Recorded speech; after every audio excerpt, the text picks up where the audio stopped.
200尺點樣間兩房呢？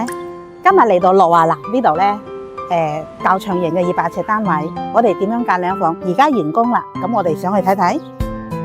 好啦，今日上到嚟呢度200幾尺嘅較長型單位，咁睇睇我哋點樣做先。首先就睇翻個門口位先。門口位呢度呢，我哋就做咗一個好大嘅儲物空間。咁呢邊呢，又可以做翻儲物同鞋櫃嘅，中間呢都係做翻個中空位擺嘢。咁啊側邊呢邊呢，我哋都係做翻個圓弧位嚟嘅。咁呢度呢，就間2間房嘅。首先我哋睇睇呢度主人房先。我哋呢都係做換翻個趟門去間開。咁啊上邊呢都有個通風位。好啦，上到嚟呢度呢，我哋就做咗個4尺嘅地台床啦。咁啊後邊呢邊呢都有翻個儲物空間嘅。咁啊嚟到呢度第2間房，第2間房我哋都係用咗嘅趟門去間開嘅。咁啊上面都有通風位。好啦，裏邊呢可以睇一睇裏邊先。裏邊呢我哋就做咗個上床下衣櫃嘅。有埋書台、書架，同埋有埋樓梯櫃。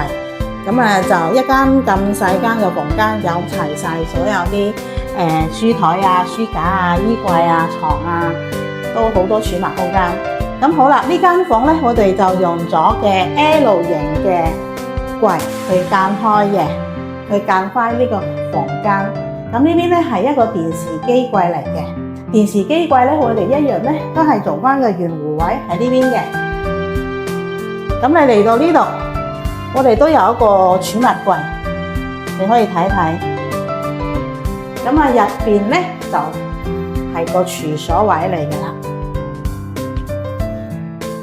廚所位我哋都係用翻個 PT 門，係啊，用翻個 PT 門去間呢個咁樣啦。OK， 咁啊嚟到呢一度，我哋睇睇呢個位置係一個廚房位嚟嘅。廚房位咧就係露台呢個位置，我哋用玻璃趟門去間開，呢個光線都幾光猛下嘅。呢邊咧就係做咗嘅 L 型嘅櫥櫃啦。咁我呢邊都係做翻個高低級，呢邊洗衣機位會高啲嘅，咁呢邊低啲嘅位咧，煮飯咧就比較方便啲，冇咁高。咁啊上邊都係做翻吊櫃，咁啊吊櫃我哋呢個門板一樣啦，都係做翻個高公板。呢個單位咧，我哋用咗2個月時間。如果你中意呢個風格嘅，你都可以隨時 PM 我哋啦。